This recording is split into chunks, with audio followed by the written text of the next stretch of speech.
Hello and welcome दोस्तों, स्वागत है आप सबका एक बार फिर से हमारे यूट्यूब चैनल में। दोस्तों आज हम लोग बात करने वाले हैं अर्थिंग की। ठीक है, आज का जो हमारा चैप्टर रहने वाला है वो अर्थिंग से रिलेटेड रहने वाला है। आज हम पढ़ेंगे कि अर्थिंग चैप्टर में आपको क्या क्या चीज़ें पढ़नी है। ठीक है, और ज़्यादा बड़ा चैप्टर नहीं है तो कोशिश करेंगे कि एक ही वीडियो में ये कंप्लीट हो जाए। चलिए देखिए, अर्थिंग आपको सबसे पहले पता होना चाहिए। आपके जितने भी जब भी नए घर बनते हैं, कोई आप कुछ भी एक्स वाई जेड आप नई बिल्डिंग बनवा रहे हैं, तब वहाँ घर के बाहर अर्थिंग करवाना अनिवार्य होता है। ठीक है, अर्थिंग से क्या होता है, मान लीजिए अर्थिंग के अंदर एक है ना कॉपर की प्लेट या road type plate earthing pipe earthing की जाती है। होता क्या है, उससे एक वायर बाहर निकलता है। मान लीजिए कि आपने यहाँ पे अर्थ में अर्थिंग करा दी और यहाँ से एक वायर बाहर निकलता है। इस वायर को हम अपने घर के जो मीटर है या फिर घर की जो मेन सप्लाई है वहाँ कनेक्ट करते हैं। उससे फ़ायदा क्या होगा, मान लीजिए जब भी आपके घर में हाई वोल्टेज किसी फॉल्ट के कारण, ठीक है, किसी फॉल्ट के कारण हाई वोल्टेज आए, कुछ भी एक्स वाई जेड आपका अर्थ फॉल्ट हुआ, मान लो कोई तार है इस बॉडी से टच हो गया, तो जो आपके हाई वोल्टेज आएंगे, हाई करंट प्रोड्यूस होगी, वो सारी की सारी करंट सीधे हमारे अर्थ में चल जाएगी, बाईपास हो जाएगी और हमें बिल्कुल भी नुकसान नहीं होगा। हमें बिल्कुल भी नुकसान नहीं होगा। तो इसीलिए अर्थिंग करना बहुत ज़्यादा ज़रूरी होता है। अब अर्थिंग कैसे कैसे की जाती है वो सारा हम पढ़ेंगे। देखिए, सबसे पहले इंट्रोडक्शन देख लेते हैं कि प्रत्येक भवन में वैद्युतिक वायरिंग की स्थापना के अंतर्गत अर्थ भी अनिवार्य रूप से स्थापित किया जाता है। क्योंकि किसी वैद्युतिक वायरिंग के शॉर्ट हो जाने पर, मान लो कोई वायरिंग शॉर्ट हो गई, तो बहुत अधिक मात्रा में वो शॉर्ट हो जाने पर वोल्टेज की मात्रा अत्यधिक उच्च हो जाएगी, जिससे आग लगने का खतरा हो जाता है। अतः अर्थिंग वह प्रक्रिया है जिससे किसी वैद्युतिक सर्किट के शॉर्ट हो जाने पर, किसी भी इलेक्ट्रिकल सर्किट के शॉर्ट सर्किट हो जाने पर उसमें से फ्लो होने वाली शॉर्ट सर्किट करंट को इलेक्ट्रोड इलेक्ट्रोड क्या है, जो अर्थिंग की जाती है ना, अंदर पाइप दबाया जाता है, प्लेट दबाई जाती है, उस इलेक्ट्रोड के द्वारा पूरा का पूरा भूमि में प्रवाहित कर दिया जाए। यानी कि जितने भी हाई वोल्टेज हाई करंट आए वो सभी भूमि में चले जाए। इसे ही हम लोग अर्थ कहते हैं। सो इलेक्ट्रिकल में सभी इंस्ट्रूमेंट आपने देखा होगा, जितने भी इंस्ट्रूमेंट हो आपकी लैब्स में देखा होगा आपने, विशेषतः जनरेटर या कुछ भी आपका आईसीडीपी स्विच रखा है, टीपीआईसी स्विच, वो सभी अर्थ किए हुए होंगे प्रॉपर। तो अर्थिंग करना बहुत जरूरी है। और आई होप आपको फर्स्ट ईयर में, ठीक है, अभी तक आपको अर्थिंग किस तरह से प्रैक्टिकल होता है आप लोगों का फर्स्ट ईयर में, कि अर्थिंग कैसे करनी चाहिए, तो उसका प्रैक्टिकल भी आपको बता दिया गया होगा। चलिए अब हम देखेंगे इंपॉर्टेंस क्या है, अर्थिंग की इंपॉर्टेंस, क्या जरूरत आनी पड़ेगी भाई आपको अर्थिंग करना जरूरी पड़ी।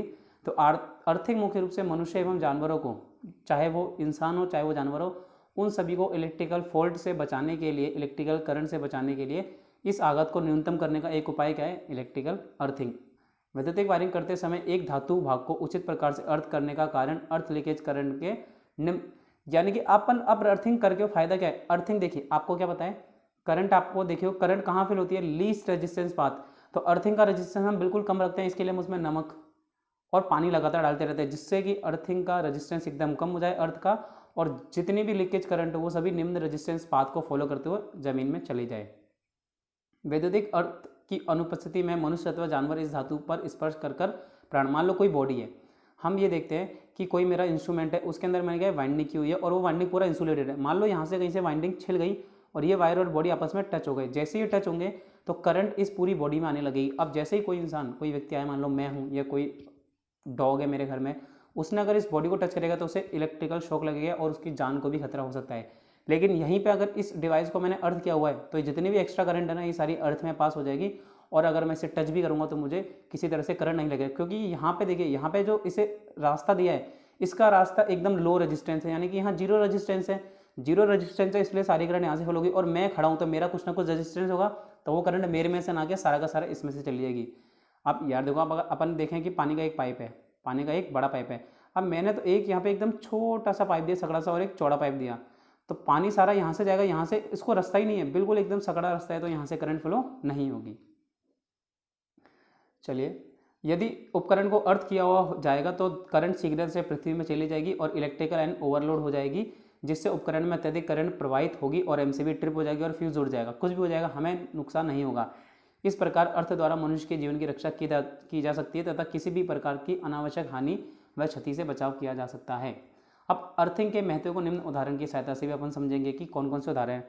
मान लो कि वैद्युतिक उपकरण को जब अर्थ नहीं किया गया, जब अर्थ नहीं किया गया, तो 50 ओम के रेजिस्टेंस, 50 ओम का कोई लोड है जिसका रेजिस्टेंस 50 ओम है, के उपकरण को लेते हैं और जो 240 वोल्ट की सप्लाई से कनेक्टेड है। मान लेते हैं कि केबल का फॉल्ट युक्त इंसुलेशन बॉडी को टच कर रहा है, कोई बॉडी है उसमें वाइंडिंग है, वो वाइंडिंग है उस बॉडी को टच कर रही है, एवं इस स्थिति में उपकरण की धात्विक बॉडी को अर्थ, अभी अपन ने अर्थिंग नहीं की है, एक उपकरण है 240 वोल्ट पे ऑपरेट है, 50 ओम उसका रेजिस्टेंस है, और अभी अपन ने अर्थ नहीं किया, तब चित्रानुसार 1000 ओम रेजिस्टेंस अर्थात गीली त्वचा वाला मनुष्य, मान लो कि मैं हूं, अब मेरा रेजिस्टेंस 1000 ओम है, गीली त्वचा है, अगर बॉडी को टच करेगा तो मनुष्य के शरीर में से एक लीकेज करंट फ्लो होगी। अगर मैं उसे टच करूँगा तो मेरे शरीर में से देखिए ये क्या है, करंट आ रही है 5 एम्पीयर 240 वोल्ट है, 50 ओम का था, 50 ओम का था, लगभग 5 एम्पीयर फ्लो हो रही है। मगर जैसे ही मेरा रजिस्टेंस कितना था 1000 ओम, मैंने इसको टच करा तो उपकरण की धात्विक बॉडी तथा जीवित तार के मध्य शॉर्ट सर्किट हो जाएगा। ये जो बॉडी है और इसके मध्य शॉर्ट सर्किट हो गया। जैसे ही मैं इसे टच करूंगा तो मुझे करंट लगेगा नहीं लगेगा, देखिए वोल्टेज 240 है, रेजिस्टेंस कितना है मेरी बॉडी का 1000, यानी कि मेरे शरीर में 0.24 एम्पियर अथवा 240 मिली एम्पियर, जो कि बहुत ज़्यादा है। ठीक है, 240 मिली एम्पियर की लीकेज करंट के लिए सर्किट में दिया गया 5 एम्पियर का फ्यूज नहीं लगेगा, जिससे उपकरण की धात्विक बॉडी में 240 वोल्ट की सप्लाई उपस्थित होगी एवं जो भी मनुष्य इस बॉडी को स्पर्श करेगा उसकी विद्युत शॉक से मृत्यु हो जाएगी। यानी कि क्या है, 240 मिली एम्पियर की लीकेज करंट के लिए सर्किट में दिया गया 5 एम्पियर का फ्यूज जलेगा नहीं जलेगा। अब 240 मिली एम्पियर की सिर्फ छोटी सी करंट फ्लो हो रही है तो फ्यूज इस वजह से थोड़ा खराब हो जाएगा, नहीं होगा, फ्यूज ऑफ ही नहीं होगा, और जिस वजह से ये सारी करंट मेरे शरीर में आ जाएगी और मुझे विद्युत का झटका लग जाएगा। अब मैं देखता हूँ कि जब उपकरण की धात्विक बॉडी को अर्थ किया गया हो, मान लो कि अब सारी कंडीशन जो पहले थी वही थी, ठीक है, सब कुछ वही है। देखिए बगर बात क्या है, द्रव्यमान इत्यादि सभी प्रतिरोधों का योग 10 ओम है, यानी कि माना कि मुख्य केबल के प्रतिरोध का योग, धात्विक बॉडी, अर्थ कंटिन्यूटी एवं पृथ्वी के समान द्रव्यमान इत्यादि सभी चीज़ों का रेजिस्टेंस आपका है 10 ओम। ठीक है, 10 ओम का रेजिस्टेंस है, तो माने कि total leakage current 24 ampere flow होगी। अब देखिए कितनी 24 एम्पेयर करंट फ्लो हो रही है। यह लीकेज करंट फ्यूज रेटिंग से 4.8, यानी कि फ्यूज आपका 5 एम्पेयर का है जबकि करंट है 4.8 एम्पेयर। इससे फ्यूज जल जाएगा और मेन से आपूर्ति डिस्कनेक्ट हो जाएगी। इस स्थिति में जो भी मनुष्य इसको टच करेगा तो उसे विद्युत का झटका नहीं लगेगा। दो कारण है, पहली बात तो फ्यूज के ऑपरेट होने से पूर्व उपकरण की धात्विक बॉडी को करंट और वोल्टेज मिलना बिल्कुल जीरो हो गया और उपकरण की धात्विक बॉडी के सिर पर वोल्टेज ही नहीं है। देखिए बात क्या करें, चित्र के अनुसार यदि उपकरण की धात्विक बॉडी भू संपर्कित है तो धात्विक बॉडी के लाइव वायर के संपर्क में आते ही उच्च मान के लीकेज करंट धात्विक बॉडी से पृथ्वी में, सारी की सारी करंट पृथ्वी में चली गई, सारी की सारी करंट कहाँ चली गई, अर्थ में चली गई। तो ये होता है जब आप अर्थ कनेक्ट करोगे और जब आप अर्थ कनेक्ट नहीं करोगे। तो देखो अर्थ अगर कनेक्ट है, ये देखो अर्थ है, और अगर आप टच करोगे तब भी आपको झटका नहीं लगेगा, तब भी आपको झटका बिल्कुल भी नहीं लगेगा। तो ये होता है अर्थिंग का फायदा और नुकसान। तो आई होप आप समझ गए होंगे कि अर्थिंग हमारे जीवन में कितनी इंपॉर्टेंट है। तो आपको क्या करना है, कुछ नहीं करना, सिर्फ आपके घर में अर्थिंग चेक करनी है। अर्थिंग कई बार हम लोग करते हैं, ठीक है, नमक और अभी आगे आएगा, टाइम टाइम पे पानी डालते रहते हैं ताकि उसका रेजिस्टेंस की वैल्यू कैसी रहे, एकदम जीरो, यानी कि लगभग जीरो के आसपास रहे ताकि ज़्यादा से ज़्यादा करंट अर्थ में पास हो सके। अब कुछ टर्म्स हैं जो कि अर्थिंग से रिलेटेड है, ठीक है, अर्थिंग से रिलेटेड देखिए कुछ टर्म्स है, यही एग्जाम में पूछी जाएंगी। लाइव वायर क्या होता है, लाइव वायर को आप फेज वायर भी कहते हैं, ठीक है, जो फेज वायर आपने देखा होगा टेस्टर से आप टच करते हैं जब लाइट ग्लो करती है, तो वो तार जो विद्युत आवेश से पूर्ण हो, यानी कि जिसमें पूरा इलेक्ट्रिकल चार्ज हो एवं अर्थ के समान, यानी कि अर्थ के बराबर पोटेंशियल डिफरेंस रखता हो, उसे जीवित तार कहते हैं, अर्थ।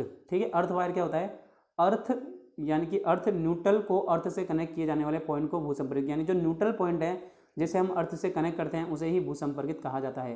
अर्थ कंडक्टर, अर्थिंग के लिए दो भागों को एक चालक द्वारा कनेक्ट किया जाता है जिसमें से फॉल्ट की स्थिति में, दोष की स्थिति में फॉल्ट करंट प्रवाहित होगी। तो अर्थिंग के लिए दो भाग होते हैं, एक को आप अर्थिंग में और दूसरे को आप डायरेक्ट कनेक्ट करते हो लोड के साथ। अर्थ इलेक्ट्रोड क्या होता है, धातु का वो पाइप या प्लेट जो अन्य चालक, ठीक है, यानी कि जो भारतीय विद्युत अध्ययन के अनुरूप हो और जिसे पृथ्वी में दबा दिया जाए, जिसमें से सारी करंट अर्थ में फिल होगी, वही होती है आपकी अर्थ इलेक्ट्रोड। अब अर्थ इलेक्ट्रोड आगे मैं बताऊंगा आपको, प्लेट टाइप और रॉड टाइप होता है। अब है अर्थिंग लीड, तो जिस तार से अर्थ इलेक्ट्रोड को कनेक्ट किया जाता है, मानो कि जो अंदर रॉड है, इलेक्ट्रोड है, अब उसमें से एक कनेक्शन मुझे बाहर निकाल के अपने क्या देना पड़ेगा, इलेक्ट्रिकल मीटर को। तो जिस तार से अर्थ इलेक्ट्रोड को कनेक्ट किया जाता है वही उस तार की अर्थिंग लीड कहलाती है, वही उस तार की अर्थिंग लीड कहलाती है। अर्थ ऑब्जेक्ट, मान लो किसी भी वस्तु का अर्थ होना, यानी कि कोई ऑब्जेक्ट है, मेरा फ्रिज है, टीवी है, अगर मैंने इसको अर्थ कर दिया तो इसे ही अर्थ ऑब्जेक्ट कहा जाता है। तो ये थे कुछ टर्म्स जो कि आपके एग्जाम में कई बार पूछे जा सकते हैं। लाइव वायर, अर्थ, अर्थ कंडक्टर, अर्थ इलेक्ट्रोड, अर्थिंग लीड और इलेक्ट्रोड। अच्छा एक चीज़ और है, इससे पहले जो वायरिंग वाला चैप्टर था उसके क्वेश्चंस मैंने नहीं कराए, तो अगर आपने अच्छे से चैप्टर देखा है तो आप अपनी खुद से प्रैक्टिस कीजिए कि वो आप क्वेश्चन कर सके, वरना बाद में तो मैं आपको वो सारे क्वेश्चन कवर करवा ही दूंगा। ठीक है, चिंता मत कीजिए, सारे के सारे क्वेश्चन मैं कवर करवाऊंगा, मगर जब रिवीजन करेंगे हम लोग, ठीक है, जब रिवीजन होगा उस टाइम पे हम सारे क्वेश्चन कवर करेंगे, अभी नहीं करेंगे। अब अर्थिंग के मेथड देखिए, आपके सामने अर्थिंग आ गई, plate earthing, pipe earthing, water tape earthing या फिर रोड अर्थिंग। तो ये कुछ 4 प्रकार की अर्थिंग है जो कि हम एक एक करके अभी देखेंगे, एक एक करके हम सारी अर्थिंग देख लेते हैं। चलिए, प्लेट अर्थिंग क्या होती है, तो देखो प्लेट बिछाई जाएगी इसके अंदर, प्लेट अर्थिंग। तो अर्थिंग की यह विधि नमी वाले स्थानों के लिए अधिक, यानी कि जहाँ पे नमी मॉइस्चर ज़्यादा रहता है वहाँ पर ये अर्थिंग बहुत बेस्ट रहती है। इसमें हम लोग गड्ढा खोदते हैं लगभग 90 बाय 90, यानी कि 90 सेंटीमीटर चौड़ाई और 90 सेंटीमीटर लंबाई रखी जाती है, और गड्ढा लगभग 1.5 से 3 मीटर तक गहराई तक खोदा जाता है जब तक कि नमी नहीं निकलती। मान लो अगर 1.5 मीटर पे निकल आई तो 1.5 मीटर तक खोदूंगा, 3 तक आई तो 3 मीटर तक खोदेंगे। इस गड्ढे में अर्थिंग प्लेट को वर्टिकल स्थिति में स्थापित करेंगे और उसे अर्थिंग वायर, मानो जो प्लेट है ना उसे क्या करेंगे, अर्थिंग तार से स्थापित करके उसे अर्थिंग तार से नट बोल्ट के द्वारा जोड़ दिया जाएगा। और अर्थिंग प्लेट के चारों ओर, मानो ये अर्थिंग प्लेट है, इसके चारों ओर क्या करेंगे, नमक एवं चारकोल की एकांतर, पहले नमक फिर चारकोल फिर नमक फिर चारकोल की लगभग 15 सेंटीमीटर मोटाई तक चादर बिछाई जाती है। देखिए, आप देखिए ये प्लेट अर्थिंग है मेरी, ये क्या है, ये प्लेट अर्थिंग है। ये यहाँ पे पाइप निकाल लिया बाहर, ये देखिए पानी डालने के लिए पाइप है बाहर। अब यहाँ से क्या करेंगे हम लोग, बाहर की तरफ निकाला सीमेंट कंक्रीट, यहाँ देखिए नमक चारकोल नमक चारकोल नमक चारकोल की लेयर लगाएंगे हम लोग लगभग 15 सेंटीमीटर तक। 15 सेंटीमीटर की नमक और चारकोल की लेयर लगाई जाएगी। चलिए अब देखिए नोट समी जो, अब इस डायग्राम में डायमेंशन दे रखी है। अच्छा, ये वाला डायग्राम आप जब सेकेंड ईयर में पढ़ोगे ना, सेकेंड ईयर में इंजीनियरिंग ड्राइंग में ये वाला डायग्राम बहुत काम आने वाला है, तो इस डायग्राम की बना बना के प्रैक्टिस कर लेना। गड्ढे में जल डालने के लिए अभी दिखाया ना मैंने, एक पाइप गड्ढे में जल डालने के लिए, तो ये वाला आप लोग पाइप देख रहे हैं, ये जो पाइप है ना पानी डालने के लिए, ताकि नमी बराबर बनी रहे। तो गड्ढे में जल डालने के लिए एक पाइप लगाकर उसे मिट्टी से भर दिया जाता है। गड्ढे के ऊपरी सिरे पर, जो ऊपर का सिरा है, एक जल पाइप को एक फनल से जोड़ दिया जाता है और उसके चारों लगभग 30 बाय 30 सेंटीमीटर का बॉक्स बना दिया जाता है और उसे कास्ट आयरन के ढक्कन से ढक दिया जाता है और अर्थ उपयोग के लिए मान ले तैयार हो गया। बस कोई भी मेटल यानी कि धातु जो प्लेट होती है ना वो कॉपर की होती है, कॉपर की प्लेट डाली, वायर बाहर निकाला उसके सारे पाइप के सारे, और उस वायर को घर में कनेक्ट कर दिया, तो हो गया बस अर्थ, खत्म कहानी। और कोयला और नमक तो डालना ही है। मटेरियल क्या क्या लगा आपके लिए, सबसे पहले लगी अर्थिंग की प्लेट। तो आपने जो 90 बाय 90 का गड्ढा खोदा था उसमें 60 बाय 60 की एक मोटाई की तांबे की प्लेट लगाई जाएगी, जो कि 3.5 mm एवं जीआई प्लेट के लिए 3.60 mm 30 mm, यानी कि या तो तांबे की प्लेट प्रयोग करो तो 3.15 mm और जीआई प्लेट यूज़ करेंगे तो 6.30 mm की होनी चाहिए। अर्थिंग का वायर, तो इस विधि में 8 स्क्वायर गेज का अर्थिंग वायर प्रयोग किया जाता है। जीआई का अर्थिंग जीआई पाइप, जिसमें से हो गया अपना जो अर्थिंग वायर बाहर निकलता है, इस पाइप का डायमीटर 12.7 mm होना चाहिए। अर्थिंग तार है ना, अर्थिंग वायर अर्थिंग पाइप में स्थापित किया जाता है। 19 mm का जीआई पाइप, जीआई पाइप का व्यास 19 mm होना चाहिए। इसका उपयोग अर्थ में जो नमी बनाए रखने के लिए जल डालते हैं ना, वो वाला पाइप है। 90 mm का जीआई पाइप, देखिए यहाँ पे दे रखा होगा, ये देखिए है ना, 90 mm का जीआई पाइप। चलिए फनल, फनल क्या है, प्लेट अर्थिंग में तार की जाली से बने फिल्टर सहित फनल का प्रयोग किया जाता है। स्थापना के समय फनल का ऊपरी सिरा भूतल से 5 से 10 सेंटीमीटर उभरा होना चाहिए। कास्ट आयरन का जो कवर ढक्कन ढका जाता है, इसको इस पर जब सीमेंटेड करके, मैंने बताया था आपको, सीमेंटेड करा जाता है फनल के ऊपर। इसका आकार 30 बाय 30 सेंटीमीटर का होता है। सॉल्ट और चारकोल, इसमें डालीदार नमक, अब ऐसा नमक नहीं टाटा सॉल्ट ले गए भाई साहब 1 किलो बोले टाटा सॉल्ट डाल दिया, नहीं, जो मोटे मोटा दाने वाला होता है ना, ठीक है, भाटे जैसा नमक होता है, तो इसमें डालेदार नमक एवं चारकोल यानी कि कच्चे कोयले का प्रयोग किया जाता है। नट बोल्ट, जो भी नट बोल्ट चाहिए वो तो चाहिए ही चाहिए। सो ये था आपका plate earthing. So I hope आपको प्लेट अर्थिंग में ज़्यादा कोई डाउट नहीं, ठीक है, बहुत ईजी है प्लेट अर्थिंग, ज़्यादा हार्ड नहीं है।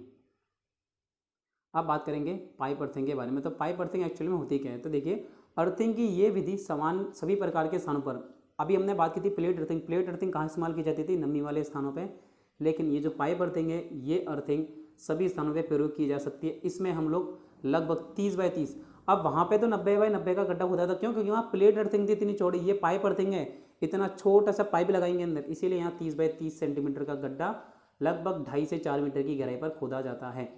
इस गड्ढे में अर्थिंग वायर लपेटकर जीआई वाशर तथा सॉकेट के द्वारा कस दिया जाता है। देखिए ये आपका, ये है आपकी, ये वाला डायग्राम भी आपके आता है, ठीक है, ये देखिए ये आपका क्या है, अर्थिंग प्लेट है, ये आपका अर्थिंग रोड है। देखिए ज़मीन में गाड़ दी, फिर नमक कोयला, देखो कोल एवं नमक की लगातार परतें हम डालते जाते हैं। उसके बाद ये जो ऊपर वायर निकलता है अर्थिंग वायर, इसे नट और वाशर की सहायता से कस दिया जाता है और पानी डालने के लिए भी यहाँ पे एक अरेंजमेंट रखा जाता है। सो हालांकि डायग्राम अभी हमें इतना याद रखना है, फिर भी एक दिमाग में डायग्राम रहना चाहिए। अगर मान लो सिर्फ डायग्राम दिखा के पूछ ले तो कौन सी चीज़ क्या है ये आपको ध्यान होना चाहिए, इसलिए डायग्राम की तरफ थोड़ा सा ध्यान देंगे। चलिए अब है कि अर्थिंग पाइप के चारों ओर 15 सेंटीमीटर चौड़ाई में नमक के डाले जाता है चारकोल की, यानी कि जो अर्थिंग पाइप है उसके चारों ओर लगभग 15 सेंटीमीटर, इतना देखें 15 सेंटीमीटर की चौड़ाई में नमक, फिर चारकोल, फिर नमक, फिर चारकोल, फिर नमक और फिर चारकोल डालें। गड्ढे में जल डालने के लिए पाइप तथा फनल लगाकर गड्ढे को मिट्टी से भर दिया जाता है और उसके ऊपर एक बॉक्स बनाकर आयरन के ढक्कन से ढक दिया जाता है। इस प्रकार अर्थ उपयोग के लिए तैयार हो जाता है। तो देखिए पाइप अर्थिंग भी कितना आसान था। अब अर्थिंग के लिए प्रयोग की जाने वाली चीज़ें क्या है? अर्थिंग के लिए पाइप, तो ये पाइप 38 mm तथा इसकी लंबाई 2.5 सेंटीमीटर होनी चाहिए, जिसमें 12 mm व्यास के अनेक छिद्र बने होते हैं। छोटे छोटे ऐसे था ना, आपको दिखा होगा ये छिद्र बने होते हैं। अर्थिंग वायर 8 स्क्वायर गेज का, अर्थिंग पाइप 12.7 mm का अर्थिंग पाइप जिसमें अर्थिंग वायर लगाया जाता है। पुरानी चीज़ें बाकी 90 mm का GI पाइप पानी के लिए, फनल तार की जाली से बने फिल्टर के लिए ताकि पानी वगैरह ऊपर डालने के लिए, कास्ट आयरन का ढक्कन उसके सीमेंटेड एरिया को रखने के लिए, नमक चारकोल GI वाशर। तो बाकी सारी चीज़ें सेम टू सेम है, कुछ भी अंतर नहीं है। चलिए सो आप देखें कितना इजी है, ठीक है, ज़्यादा हार्ड नहीं है। अर्थिंग वाला चैप्टर काफ़ी बहुत सबसे इजी अगर मैं चैप्टर कहूँ पूरे आपके फर्स्ट ईयर में तो अर्थिंग वाला है। अब नेक्स्ट आता है आपका, चलिए, वाटर टेप अर्थिंग। तो हैंड पंप का पाइप भूमि के अंदर, आपने हैंड पंप देखा होगा जिसे आप खींचो भी कहते हैं। हैंड पंप का पाइप भूमि के अंदर काफ़ी गहराई तक गाढ़ा होता है। इसके आसपास की जगह में नमी बनी रहती है। अब इसके आसपास जितना भी एरिया है वहाँ पे आपको पता है नमी होगी जहाँ पे पानी है। तो इसका कारण क्या है? अर्थ का कार्य भली प्रकार से कर पाता है। तो ये क्या है? अर्थ का काम बहुत अच्छे से कर पाता है। क्यों? हेड पंप है, हेड पंप के पास में आपको पता है नमी तो है, तो सारा अगर हेड पंप में करंट दूँ तो वो सारा अर्थ में पास कर देगा। इसीलिए पाइप के ऊपर अर्थिंग तार को कसकर बांध दिया जाता है और सोल्डरिंग कर दी जाती है। अर्थिंग तार की माप प्रत्येक 50 एम्पेयर लोड के लिए या इसके किसी भी भाग के लिए 8 mm बाय 25 mm की तांबे की पट्टी होती है। अब देखिए ये मान लीजिए आपका कवर प्लेट है जे की अंदर गाड़ दी, तो देखिए यहाँ इसे कहाँ से लगाया? पानी की टंकी जो नल है, पानी की टंकी या फिर जो नल है वहाँ से इसे कनेक्ट करके लगा दिया, किस में? जमीन में। तो हेड पंप का इस्तेमाल इन्होंने किस लिए कर लिया? देखिए इस कारण यह अर्थ का कार्य भली प्रकार से, यानी कि जो हेड पंप का पाइप है, हेड पंप के अंदर जो मैं पाइप लगा रहा हूँ वो जमीन के अंदर काफ़ी गहराई तक है। तो मैं क्या करूँ कि हेड पंप का जो अंदर पाइप जा रहा था, देखिए ये जो अंदर पाइप है, क्या मैं इसी में एक अर्थ वायर कनेक्ट कर दूँ, इसी से एक अर्थ वायर ले लूँ, तो मेरा कॉस्ट बच जाएगी सबसे बड़ी बात, क्योंकि उस पूरी एरिया में नमी है तो मुझे पानी डालने की बार बार जरूरत नहीं पड़ेगी। तो यही होती है आपकी वाटर टेप अर्थिंग। तो आपसे पूछ सकते हैं, बताइए हेड पंप के आसपास किस प्रकार की अर्थिंग की जाती है? तो आप क्या टिक करेंगे? Water tape earthing. Rod earthing, अब आती है रॉड अर्थिंग। तो ये विधि बहुत सस्ती होती है तथा इसमें समय भी बहुत कम लगता है। इस विधि के अंतर्गत तांबे या जस्ते की ठोस रॉड, मानो या तो तांबा या जस्ते की ठोस रॉड को भूमि में दबाए, लगभग 1 से 1.5 मीटर लंबी तथा 12 से 20 mm व्यास की कई रॉड होती है, जिसमें से एक रॉड नीचे से नुकीली रहती है, उसे काफ़ी गहराई में जमीन में गाड़ दिया जाता है। इस रॉड की गहराई जितनी गहराई तक गाड़ी जाएगी उतना ही अर्थ रेजिस्टेंस, मानो जितना ज़्यादा आप गहराई तक गाड़ते होगे उतना ही आपको कम रेजिस्टेंस मिलेगा, और इसके ऊपर से ही अर्थ तार को बांधकर क्लैंप के द्वारा प्राप्त कर लिया जाता है। तो ये थे आपके 4 types, pipe earthing, plate earthing, water क्या नाम था इसका, वाटर टैप अर्थिंग और रॉड अर्थिंग। तो आई होप आपको ये चारों चीज़ें क्लियर होगी। नहीं है ना? थ्योरी थी सिंपल, मैंने आपको एक्सप्लेन करा है, दोबारा से आप वीडियो देख सकते हैं। चलिए अब अर्थिंग कर तो ली आपने, लेकिन अर्थिंग के लाभ और हानि क्या है? क्या अर्थिंग की कुछ हानि भी हो सकती है? देखिए लाभ क्या क्या है। लाभ तो मैंने आपको वैसे ही बता दिए, फिर भी इसके प्रयोग से उपकरणों में होने वाले इलेक्ट्रिक करंट के शॉक को अर्थ में दे दिया जाता है। अर्थिंग को ट्रांसफार्मर, मॉडल, अल्टरनेटर व सभी मशीनों से जोड़ने से दुर्घटनाओं की समस्याओं में कमी आ जाती है। यदि विद्युत उपकरणों पर सटीकता से अर्थिंग की जाती है तो ऐसे में यदि करंट का लीकेज भी हो तो मनुष्य को विद्युत का झटका नहीं लगेगा। और जब करंट लीकेज होती है, मान लो कोई करंट लीकेज हो रही है, तो भूमि के संपर्क में आने पर करंट का मान बढ़ जाता है। जैसे ही वो भूमि के कॉन्टेक्ट में आएगी तो अर्थिंग का मान क्या होगा? अर्थिंग का रेजिस्टेंस कम है तो वहाँ पे करंट ज़्यादा फ्लो होगी, जिस वजह से एमसीबी सर्किट को बंद कर देती और फ्यूज पिघलकर टूट जाएगा। रेजिस्टेंस कम है तो करंट बढ़ेगी, जैसे ही करंट बढ़ेगी तो एमसीबी बंद हो जाएगी या फिर फ्यूज पिघलकर सर्किट को तोड़ देगा। 5th नंबर का देखिए, ओवरहेड लाइनों पर हाई वोल्टेज आने पर अर्थिंग व्यवस्था के कारण कभी कभार क्या होता है, ओवरहेड लाइन पे हाई वोल्टेज आता है, यानी कि बिजली गिर जाती है, तो उस समय क्या है, ये सारे हाई वोल्टेज को भूमि में कनेक्ट करके भेज देता है, जिससे लाइन में उपकरणों को कोई हानि नहीं होती। अब देखो अर्थिंग के डिसएडवांटेज भी हैं कुछ। क्या है कि अर्थिंग का बहुत अधिक प्रतिरोध अप्रभावी रहता है। अर्थिंग का बहुत अधिक अगर प्रतिरोध हो तो वो अप्रभावी हो जाता है।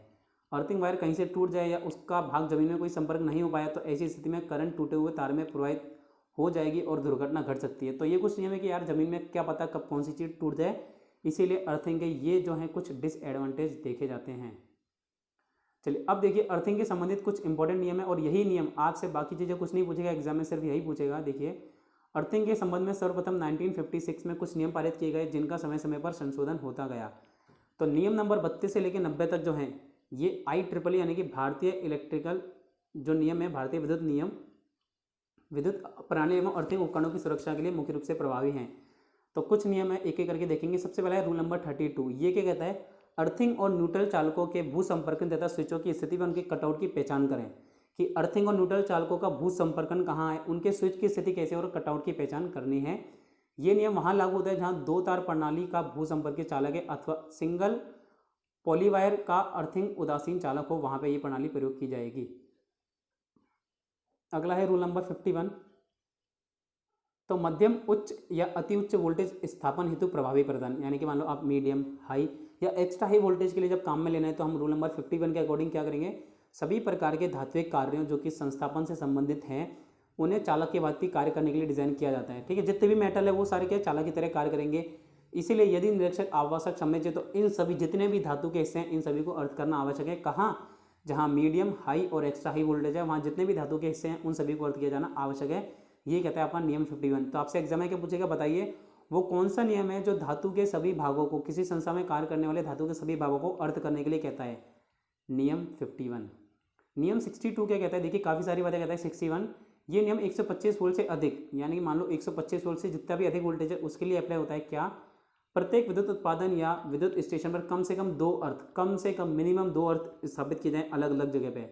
सभी जनरेटर, मोटर, ट्रांसफार्मर आदि अथवा सचल प्रकार के उपकरणों को कम से कम दो, मतलब कि एक स्थान की टूट भी जाए तो दूसरा है, बैकअप होना चाहिए ना, तो दो अलग अलग जगहों पे अर्थिंग करने के फायदे क्या है, मान लो एक टूट भी जाए तो दूसरा काम आए। थर्ड है, सभी धात्विक केसिंग, कवरिंग, जंक्शन आदि आवश्यक रूप से अर्थ किए गए हों। नई वैद्युतिक स्थापनाओं को सप्लाई लाइन जोड़ने से पूर्व अर्थ के वैद्युतिक प्रतिरोध का परीक्षण किया जाना चाहिए। प्रत्येक 2 वर्ष में कम से कम एक बार शुष्क मौसम में अर्थ का वैद्युतिक प्रतिरोध परीक्षण किया जाना चाहिए। प्रत्येक वायरिंग में अर्थिंग के लिए प्रयुक्त चालक तार का कुल रेजिस्टेंस, ठीक है, जो अर्थिंग के लिए चालक तार है उसका रेजिस्टेंस 1 ओम से अधिक नहीं होना चाहिए, क्योंकि जितना कम रेजिस्टेंस उतनी ही ज़्यादा करंट अर्थ में पास होगी। अर्थ इलेक्ट्रोड का रेजिस्टेंस सामान्य भूमि में 3 ओम, जो अर्थ इलेक्ट्रोड आपने लगाया नॉर्मल भूमि में 3 ओम होना चाहिए, और अगर चट्टानी भूमि है जहाँ नमी की कमी है तो वहाँ पे 8 ओम से अधिक नहीं होना चाहिए। बहुत इंपॉर्टेंट, ये लाइन तो इतनी इंपॉर्टेंट आप पूछ नहीं सकते, कॉम्पिटिशन एग्जाम में काफ़ी बार पूछी गई है। लेड शीट केबल के धात्विक आवरण को आवश्यक रूप से अर्थ कनेक्ट कर देना चाहिए, तो ये भी एक नियम 61 का पॉइंट है। अब आता है नियम नंबर 62, मीडियम वोल्टेज प्रणाली में। तो जहाँ मध्यम वोल्टेज आपूर्ति प्रणाली का प्रयोग किया गया है वहाँ पर पृथ्वी और उसी प्रणाली से निर्मित किसी चालक के मध्य की वोल्टेज सामान्य परिस्थितियों में निम्न वोल्टेज से अधिक नहीं होनी चाहिए। यानी कि जो पृथ्वी है और उसी प्रणाली में निर्मित चालक के मध्य की जो वोल्टेज है वो सामान्य परिस्थितियों में लो वोल्टेज से अधिक नहीं होनी चाहिए। अब है रूल 67 अर्थिंग, ठीक है, यानी कि अर्थ कनेक्शन। हाई या एक्स्ट्रा हाई वोल्टेज पर 3 फेज प्रणाली को कनेक्ट करने के लिए कुछ नियम है जो कि लागू होंगे। सबसे पहला देखिए, न्यूट्रल बिंदु को अर्थ में कम से कम, न्यूट्रल बिंदु है उसे अर्थ से कम 2 अलग कनेक्शन से जोड़ा जाना चाहिए। जो आपका न्यूट्रल पॉइंट है फेज के अलावा उसे कम से कम 2 अलग कनेक्शन से जोड़ा जाना चाहिए। विद्युत उत्पादन स्टेशन एवं सब स्टेशन पर प्रत्येक का अलग, यानी कि जो जनरेटिंग स्टेशन है और सब स्टेशन है हर चीज़ का अलग इलेक्ट्रोड हो जिसे पृथ्वी के किसी बिंदु से अर्थ किया जा सके, जिससे अर्थिंग में किसी प्रकार की कोई बाधा उत्पन्न ना हो। और बी पॉइंट देखिए, यदि न्यूट्रल संयोजनों में हार्मोनिक करंट प्रवाहित होती है, जो भी न्यूट्रल संयोजन अगर वहाँ हार्मोनिक करंट फ्लो होती है तो वह संचार परिपथों में बाधा उत्पन्न करती है। इसके लिए जनरेटर एवं ट्रांसफार्मर के न्यूट्रल को एक उपयुक्त प्रतिबाधा के द्वारा अर्थ किया जाना चाहिए। तो जितने भी है ना न्यूट्रल कनेक्शन है उसमें हार्मोनिक करंट होते हैं, ध्यान रखना। न्यूट्रल कनेक्शन आपका 2 होता है, एक फेज होता है और एक न्यूट्रल होता है। तो न्यूट्रल में हार्मोनिक करंट होती है जो कि जो कम्युनिकेशन, आप मान लो आप जब कम्युनिकेशन करते हो आपको आवाज़ आती है, आप मानो टीवी ऑन है उस समय आप अगर मोबाइल आपका रिंग करे तो टीवी में आवाज़ आती है ना, तो वो बाधा उत्पन्न करती है। इसके लिए जनरेटर एवं ट्रांसफार्मर के न्यूट्रल को एक प्रॉपर प्रतिबाधा यानी कि इम्पीडेंस के द्वारा अर्थ किया जाना आवश्यक है। और तीसरा है समकेंद्रित केबल युक्त विद्युत आपूर्ति से निर्मित प्रणाली में बाह्य चालक पृथ्वी से कनेक्टेड किया जाना आवश्यक है। रूल नंबर 69 पोल टाइप सब स्टेशन। आप सभी लोगों ने पोल टाइप सब स्टेशन देखा होगा। उसके लिए देखिए, जहाँ पर पोल टाइप सब स्टेशन के लिए प्लेटफॉर्म टाइप की संरचना प्रयोग की जाती है। कैसा होता है पोल टाइप, एच टाइप इस तरह का होता है, और यहाँ पे आपका ट्रांसफार्मर रखा रहता है। प्लेटफॉर्म पर खड़े होने के लिए व्यक्ति को पर्याप्त स्थान होना चाहिए, और वहाँ पर प्लेटफॉर्म के चारों ओर एक ठोस पटरी बनाई जानी चाहिए। और यदि ठोस पटरी धातु से निर्मित हो, आपने देखा होगा ये जो ठोस पटरी होती है इस तरह से इलेक्ट्रिकल जो ट्रेन की पटरियों वाले एंगल होते हैं ना उनसे निर्मित की जाती है। तो अगर ये धातु की तो इसे प्रॉपर अर्थ किया जाना चाहिए पोल टाइप सब स्टेशन पर। गार्डिंग, प्रत्येक गार्ड वायर को प्रत्येक बिंदु पर अर्थ से, आप गार्ड वायर का जितने भी खंभे हैं उनके हाइट पे ऊपर लगाया जाता है। रूल नंबर 88 क्या कहता है, ये नियम आप सेकेंडरी में भी फर्स्ट अभी जो मैंने आपको चैप्टर कराया स्टार्टिंग में आपको बताया था कि रूल नंबर 88 क्या कहता है। रूल नंबर 88 स्पष्ट रूप से ये बताता है कि अगर आपका कोई भी खंभा है तो उस पर आपको गार्ड वायर लगाना आवश्यक है। रूल नंबर 90 अर्थिंग के लिए क्या है, देखिए ओवरहेड लाइन के सभी पॉइंट की सपोर्ट एवं धात्विक फिटिंग स्थायी रूप से अर्थ होनी चाहिए। इस उद्देश्य की पूर्ति के लिए एक अर्थ वायर प्रदान किया जाता है जो कि प्रत्येक खंभे से, एक अर्थ वायर जो कि प्रत्येक खंभे से लगा हुआ होना चाहिए। प्रत्येक स्टे वायर, अब जो स्टे वायर है ना, देखो खंभा होता है आपका, खंभे के साथ स्टे वायर कनेक्ट रहता है जमीन से, ये भी समान रूप से अर्थ किया होना चाहिए ताकि जब भी पृथ्वी से कम 10 फीट की ऊंचाई पर एक इंसुलेटर ना लगाया गया हो। तो देखिए कुछ अर्थिंग के लिए वांछित भारतीय मानक है। मानो कि ये वाला स्टैंडर्ड किस लिए प्रयोग होगा, इंडक्शन मोटर के संस्थापन के लिए कौन सा, तो ये सारे आपको याद करने पड़ेंगे। ठीक है, इसमें मैं कुछ भी नहीं बता सकता, ये आपको अपनी मेहनत के साथ याद करने पड़ेंगे।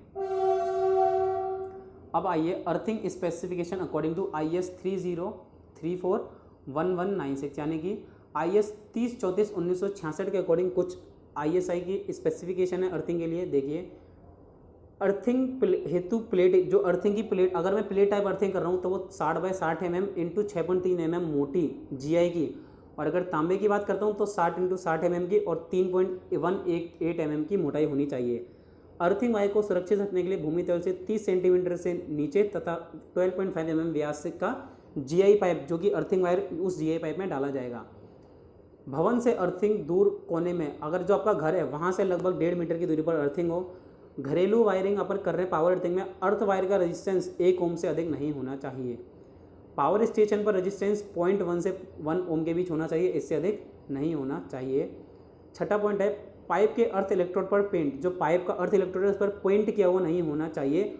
और अर्थ के लिए प्रयोग किया जाने वाला पाइप 38 mm व्यास और 2.5 mm लंबाई का छिद्रयुक्त होना चाहिए। आपने देखा था ना जो पाइप अर्थिंग में छिद्रयुक्त पाइप था, ठीक है, छिद्रयुक्त पाइप होना चाहिए 38 mm डायमीटर का।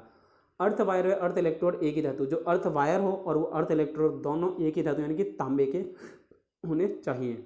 सॉरी, BIS स्टैंडर्ड कहते हैं अर्थिंग हेतु BIS मानक के अंतर्गत IEC 60364 अर्थिंग प्रणाली की गाइडलाइनों का। तो आपसे ही पूछ सकते हैं, बताइए BIS के अकॉर्डिंग वो कौन सा नियम है जो कि अर्थिंग प्रणाली की गाइडलाइनों का अनुसरण करती है। तो IEC 60364 ये एक अंतर्राष्ट्रीय मानक होता है। ठीक है, इसमें अर्थिंग व्यवस्था को 3 नेटवर्क TN, TT एवं IT में बांटा जाता है। अब TN नेटवर्क क्या होता है, न्यूट्रल और अर्थ। ठीक है, न्यूट्रल और अर्थ को ही TN नेटवर्क कहा जाता है। BIS 7671 के अंतर्गत अर्थिंग प्रणालियों को वर्गीकृत किया जाता है। इसके अनुसार कुछ प्रमुख अक्षरों का प्रयोग किया जाता है, जैसे कि T एक फ्रेंच शब्द है जो कि टेरे से बना है, N neutral, C combined, S separator और I आइसोलेटेड कहते हैं।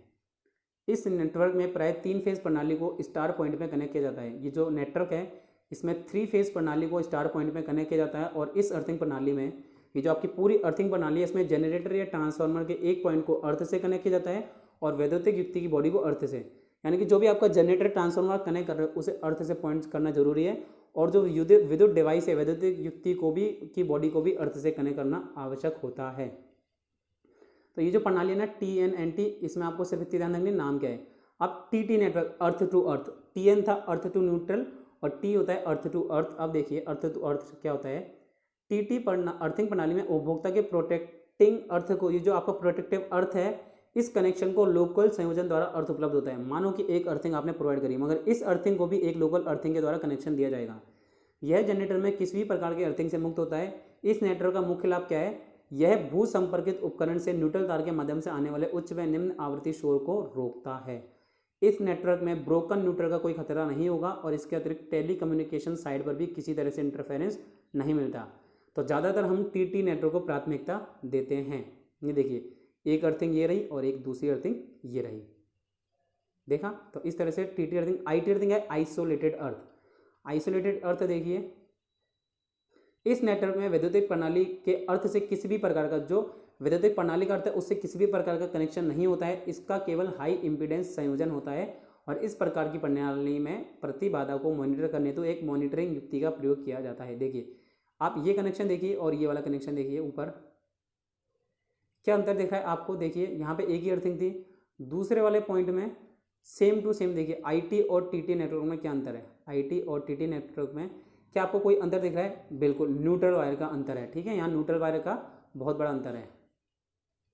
चलिए तो अब आपका आता है अर्थ रेजिस्टेंस। तो अर्थ का रेजिस्टेंस आप मेजर करोगे, कैसे करोगे? वह रेजिस्टेंस जो अर्थ इलेक्ट्रोड द्वारा भूमि में धारा प्रवाह के लिए प्रदान किया जाता है, यानी कि वो रेजिस्टेंस जो कि अर्थ इलेक्ट्रोड को दिया जाता है ताकि ज़्यादा से ज़्यादा करंट फ्लो हो सके, वो रेजिस्टेंस जो अर्थ इलेक्ट्रोड द्वारा भूमि में धारा प्रवाह के लिए प्रदान किया जाता है, अर्थ रेजिस्टेंस कहलाता है। अर्थिंग प्लेट एवं ग्राउंड के मध्य उपस्थित इस प्रतिरोध को वोल्टेज ड्रॉप विधि द्वारा मापा जाता है। अब आप वोल्टेज ड्रॉप विधि, यानी कि जो वोल्टेज है, कितना वोल्टेज का ड्रॉप है वो नापेंगे और जितनी करंट होगी उसके अनुपात को। तो खाली सारी बातें आप छोड़िए, आपको सिर्फ ये फॉर्मूला पूछा जाएगा अर्थ रेजिस्टेंस की वैल्यू। अर्थ रेजिस्टेंस की वैल्यू क्या होती है? अर्थ इलेक्ट्रोड का वोल्टेज अपॉन करंट। अर्थ इलेक्ट्रोड का वोल्टेज अपॉन करंट ही आपका क्या कहलाएगा? Earth resistance. ठीक है, तो अर्थ रेजिस्टेंस इस तरह से कैलकुलेट किया जाता है। अब मान लो कि अर्थ के रेजिस्टेंस को आपको घटाने के लिए क्या करेंगे? तो अर्थिंग का मुख्य उद्देश्य मानव जीवन की सुरक्षा है। यदि वायरिंग में फॉल्ट पैदा होने की स्थिति में उसकी सुरक्षा युक्तियां जैसे सर्किट ब्रेकर, फ्यूज प्रचालित नहीं होंगे तो मानव जीवन सुरक्षित नहीं हो पाएगा। तो अर्थिंग के मान को न्यूनतम करने के लिए हम लोग क्या करेंगे? उसके चारों ओर पर्याप्त मात्रा में लकड़ी का कोयला एवं नमक डालेंगे, क्योंकि इनकी जो रेजिस्टेंस बहुत कम रहता है, बहुत कम रहता है। टाइम टाइम पे हम लोग पानी डालते रहेंगे जिससे नमी बनी रहे। विद्युत उत्पादन केंद्र एवं सब स्टेशनों पर जहाँ अर्थिंग रेजिस्टेंस का मान न्यूनतम रखना आवश्यक होता है, वहाँ एक से अधिक अर्थ इलेक्ट्रोड पैरेलल में, यानी कि 3-4 अर्थ इलेक्ट्रोड पैरेलल में कनेक्ट कर देंगे और 2 अर्थ के बीच की दूरी लगभग 5 मीटर रखी जाएगी। फोर्थ है, अर्थिंग वायर को कसने के लिए पीतल के नट, बोल्ट, क्लैंप आदि प्रयोग करने से भी अर्थिंग रेजिस्टेंस का मान घटता है। जितना ज़्यादा हो सके वो चीज़ें इस्तेमाल करो जिसका रेजिस्टेंस कम हो। अर्थिंग इलेक्ट्रोड, पाइप, तार, नट, बोल्ट आदि को जंग से बचाकर रखने से भी अर्थिंग रेजिस्टेंस का मान कम रहता है। बाकी कुछ ELCV का अध्ययन आपने 12वें चैप्टर में करा दिया है, तो आप वहाँ से देख लीजिएगा, मैंने भी आपको करा दिया। ये देखिए अध्याय का सार है, ये पढ़ना बहुत ज़्यादा आवश्यक है। अब देखिए कुछ प्रश्न है, ज़्यादा नहीं है आपके सामने, सिर्फ और सिर्फ 30 प्रश्न है। तो ये क्वेश्चन आप करके देखो, एक बार आप पढ़ के देखो, आपको सारे क्वेश्चन आई होप इजीली समझ आ जाएंगे। ठीक है, वैसे इसके आंसर आपको सभी के आंसर पीछे दे रखे हैं। ठीक है, सभी के आंसर पीछे दे रखे हैं, आप देखेंगे तो देखिए सारे क्वेश्चन वही हैं जो मैंने आपको कराया। देखिए अब मान लो अर्थ करने का उद्देश्य क्या है? भूमि को संभवतः कम प्रतिरोध देना, उच्च प्रतिरोध देना, पॉजिटिव नेगेटिव शून्य अनुक्रम धाराओं को प्रवाह देना, या उपरोक्त में से कोई नहीं। तो ए, कम रेजिस्टेंस देना। विद्युत उपकरणों को अर्थिंग प्रदान करने का मुख्य उद्देश्य क्या है? देखिए ABCD। ए, अतिरिक्त करंट से बचाव के लिए। मानव शरीर की जल में भीगी हुई बॉडी का रेजिस्टेंस कितना होता है? तो कितना होता है? लगभग 1 किलो ओम। तो ये किताब में नहीं था, मगर ये आपको ऑप्शन के थ्रू दिया गया है, ये आपको ऑप्शन के थ्रू दिया है। तो ये कुछ पॉइंट्स है जो आपको ध्यान रखने हैं। फोर्थ देखिए, अर्धचालकों द्वारा डैश को पृथ्वी में, तो अर्धचालक किसे भेजते हैं? लीकेज करंट को। तो ये कुछ क्वेश्चन है जो आप आसानी से कर सकेंगे अगर आपने चैप्टर अच्छे से रिवाइज किया है, अच्छे से पढ़ा है। वीडियो समझ में है तो वीडियो को एक बार देखें, 2 बार देखें, और आप अपने इंपॉर्टेंट कमेंट वीडियो देखने के बाद अपने कमेंट जरूर करें। वीडियो को लाइक करें और शेयर करना ना भूलें। चलिए थैंक यू दोस्तों, मिलते हैं अपनी नेक्स्ट वीडियो में।